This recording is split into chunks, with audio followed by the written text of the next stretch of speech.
Salut tout le monde, bienvenue sur Crime et Châtiment, j'espère que votre rentrée se passe bien, que votre semaine se passe comme vous voulez. Aujourd'hui on va faire une vidéo un peu particulière par rapport à ce qu'on a fait.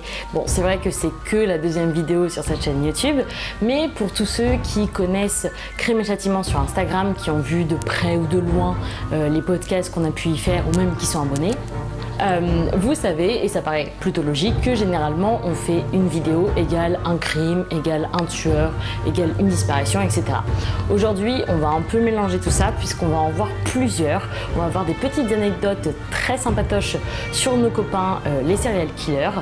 Et puis sans plus attendre, on est vendredi, c'est l'heure du crime. Générique. Basically, I was a normal person. That was part of my, I guess my what's called fantasy. The missing from this morning. She's 8 months pregnant. My gun was under the seat.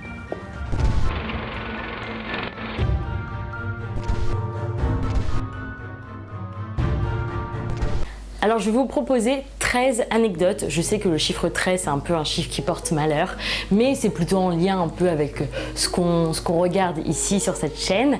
En tout cas, je vais vous présenter les tueurs de façon assez brève, juste qu'on puisse un peu les situer. Mais s'il y en a qui vous tapent un petit peu dans l'œil, s'il y en a, vous pensez que vous serez intéressé sur une vidéo beaucoup plus complète sur sa vie, son œuvre et tout ce qu'il a pu faire, n'hésitez pas à le dire en commentaire. Je serai absolument ravie de regarder et de faire des petites enquêtes sur eux. Alors la première anecdote, on attaque tout de suite là dans du très solide. Ça concerne Jeffrey Dahmer. En fait, Jeffrey, je pense que ça doit être l'un des pires tueurs en série que l'humanité a eu le malheur de porter sur cette terre, puisqu'il est appelé le cannibale de Milwaukee. Il a tué 17 jeunes hommes, il les a violés, démembrés, il y a eu des actes de nécrophilie et bien entendu de cannibalisme. Mais ce que j'ai trouvé plutôt drôle sur lui, c'est qu'en fait, il refusait de manger les personnes tatouées parce qu'il estimait que en fait l'encre donnait un mauvais goût à la peau. Donc pour tous ceux qui veulent faire des tatouages mais qui savent pas comment convaincre leurs parents, vous pouvez dire que ça peut être une raison de vie ou de mort, parce que face à des hommes comme ça, et ben, vous pourrez survivre. Notre deuxième anecdote porte sur Leonarda Cianciulli, j'ai pas un très bon accent italien, aussi appelée la saponificatrice, qui en 1939-1940 a tué 3 jeunes femmes parce que son fils préféré, Giuseppe, partait à l'armée, et un peu comme les Incas, elle a fait des sortes de sacrifices humains pour pouvoir le protéger. Et chose qui était très novateur dans sa façon de faire, c'était qu'elle avait bouilli les corps, bon, classique on va dire, mais que au fond de la popote il y avait une sorte de graisse, et elle s'en est servie pour faire des savons et pour faire des gâteaux, et elle les a donnés à ses voisins, à des amis, à la famille, etc., et elle disait que le savon était super crémeux et qu'il rendait la peau toute douce. La troisième anecdote porte sur Henry Lee Lucas. Beaucoup le connaissent avec le documentaire Netflix Parole d'un tueur. En fait, c'est un homme, grosso modo, qui, on ne sait pas si c'est un tueur maniaque ou un véritable mythomane, parce qu'il a avoué plus de 300 meurtres, mais certains, ça faisait absolument aucun sens, parce qu'il y avait 2 meurtres dans la même journée, mais qui étaient à genre 650 km de distance, donc très peu probable. Il a été bien entendu accusé et condamné pour un certain nombre d'entre eux. Et il faisait tous ces meurtres avec un complice, Otis Toole.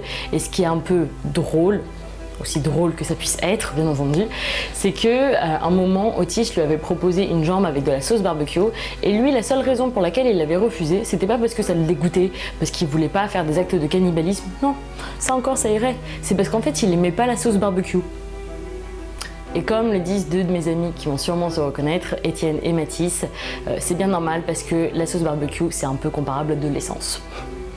La quatrième anecdote porte sur Paul Bateson. Vous le connaissez peut-être pour tous ceux qui ont vu Mindhunter. C'est un homme qui a été accusé d'un meurtre, mais on soupçonne très fortement d'être un tueur en série qui visait principalement les homosexuels. Et sa petite particularité en fait, c'est qu'il a joué dans L'Exorciste. Et il est radiologue de métier, et il a joué dans l'une des scènes les plus sanglantes probablement du film, et beaucoup ont loué son professionnalisme, etc. Et peut-être en fait que l'horreur de la scène, bien que dans le cinéma, en fait ça l'a un peu poussé à tuer tous ces gens. Notre cinquième anecdote, 5 comme le nombre de personnes qu'il a tuées, C'est sur Rodney Alcala qui a fait 5 victimes. Il les violait et en fait il les étranglait plusieurs fois jusqu'à ce qu'elles meurent. On dit qu'il jouait avec ses victimes. Il est comparé un petit peu à Ted Bundy et en fait sa particularité c'est qu'il a fait son apparition dans une émission de blind date. Ça s'appelait le Dating Game, d'où sur son nom le Dating Game Killer, où en fait la femme devait choisir entre deux rivaux on va dire pour savoir avec qui elle pourrait aller plus loin, avec qui elle pourrait avoir un rendez-vous amoureux. Fort heureusement pour elle, elle a annulé ce rendez-vous, elle a juste choisi pour l'émission et se dire qu'elle a échappé à un tueur en série c'est assez étrange comme sensation on peut se dire. Et j'ai parlé de Ted Bundy et bien entendu c'est notre 6e anecdote. Tout le monde le connaît, plus vraiment besoin de le présenter. Il est parfois considéré comme l'un des pires tueurs en série.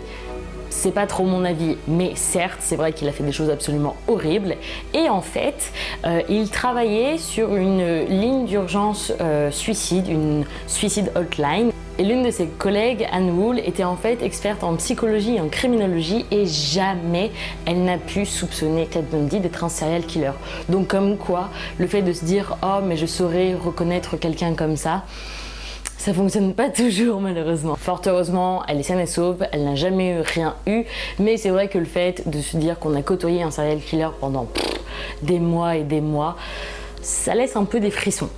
Je vous ai parlé de Mindhunter tout à l'heure et il y a un tueur qui est beaucoup plus récurrent. C'est notre sujet numéro 7. Il s'agit de Ed Kemper qui lui a tué 10 femmes dont sa mère, généralement des étudiantes, et il s'amusait à garder les têtes décapitées avec lui.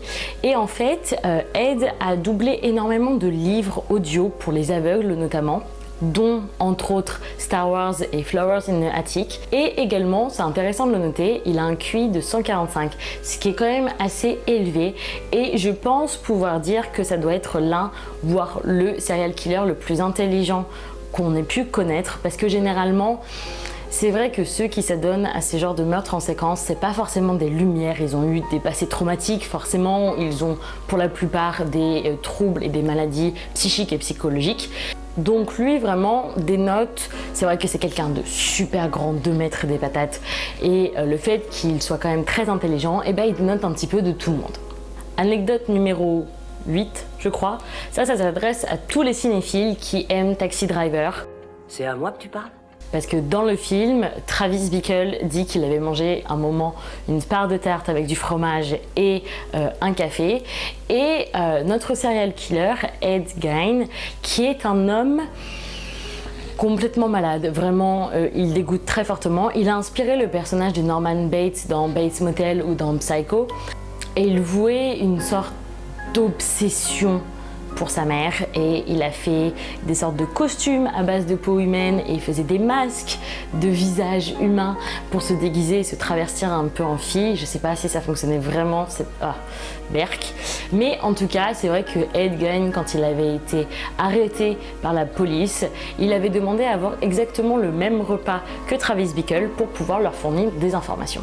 Notre anecdote numéro 9 porte sur les étrangleurs de Hillside. Il s'agit en fait de 2 cousins, Kenneth Bianchi et Angelo Buono. Et en fait, c'était à Los Angeles, il y avait une série de jeunes femmes qui étaient retrouvées étranglées. Et à un moment, ils ont kidnappé la fille de Peter Lorre, qui est un acteur hollywoodien qui a joué entre autres dans M le Maudit. Et découvrant l'identité de la fille, ils ont décidé de la laisser s'échapper parce qu'ils avaient trop peur des répercussions que ça aurait pu avoir. Et ils avaient peur que le fait de tuer quelqu'un avec une personnalité aussi connue ne ferait que attirer l'attention sur eux. Notre tueur numéro 10 est lui vraiment... c'est le summum de la stupidité, j'ai envie de dire. C'est un journaliste de Macédoine, Vlado Taneski, qui en fait, lui, écrivait des articles sur les faits divers, sur les crimes, etc., etc. Et il s'est fait arrêter par la police parce que les détails qu'il donnait dans ses articles étaient les détails que seul le tueur pouvait connaître. Et là, tu te dis, mec, tu l'as cherché honnêtement. Et pour la petite histoire, il a tué entre 3 et 4 femmes. Certaines étaient séquestrées pendant plus de 2 mois. Et oh, quelle coïncidence, ces victimes habitaient généralement à genre moins de 100 mètres de sa maison. Donc forcément, tous les soupçons étaient dirigés sur lui. Notre anecdote numéro 11, ça porte également sur un cannibale et tout comme Jeffrey Dahmer ou Henry Lucas, là c'est Dorangel Vargas qui a été surnommé le Hannibal Lecter des Andes. C'est un Vénézuélien qui a mangé plus de 10 personnes et en fait il disait qu'il ne mangeait pas les gros parce qu'il avait peur d'avoir trop de cholestérol suite à son délicieux repas. Notre fun fact numéro 12, il s'agit en fait du tueur le plus jeune du monde. C'est Armandip Sadak qui avait 8 ans, c'est un Indien et en 2007 il a tué 3 bébés à coups de parpaing. Aujourd'hui il est libre parce que la loi indienne interdit à ce que les mineurs soient emprisonnés pendant plus de 3 ans. Mais en tout cas on connaît peut-être le pire tueur en série du monde, celui qui a été le plus prolifique et maintenant vous connaissez également le plus jeune. Record à battre peut-être, même si on n'espère absolument pas. Et anecdote numéro 13, c'est plus un point d'information générale. Saviez-vous qu'il y a eu plus de serial killers nés en novembre qu'il n'y en a eu dans n'importe quel autre mois de l'année, à compter par exemple Alton Coleman, Ted Bundy, Sergei Golovkin, Wong Hong, Charles Manson, Thierry Paulin, petit français, ou encore Elisabeth Bartory, qui d'ailleurs je mettrai le lien en description sur la vidéo puisqu'on avait vu ce podcast sur Instagram. Et moi je sais pas trop comment prendre cette information parce que je suis née en novembre. N'hésitez pas à me dire en commentaire qui également est né en novembre, histoire qu'on puisse tous se regarder d'un mauvais œil. Mais je vois tout de suite ceux qui sont en train de se dire ouf, je ne suis pas dedans, méfiez-vous, il y en a eu quand même pas mal du tout en juillet, donc je vous vois également de façon assez bizarre. Voilà, c'est la fin de cette vidéo, on a fait les 13 petites anecdotes. Je pense faire honnêtement d'autres vidéos là-dessus, je vais regarder un petit peu d'autres informations, fun facts qui seraient marrantes. Dites-moi si vous souhaitez avoir justement une deuxième partie de ce genre de vidéo, si vous aimez bien le concept. Dites-moi également en commentaire qui parmi ces tueurs en série vous avez aimé, sur qui vous voudrez voir une vidéo beaucoup plus complète à l'avenir. N'hésitez pas à lâcher pouce bleu, abonnez-vous, mettez la petite cloche pour ne manquer aucune notification. Et puis bah écoutez, on se retrouve à vendredi prochain. Ciao!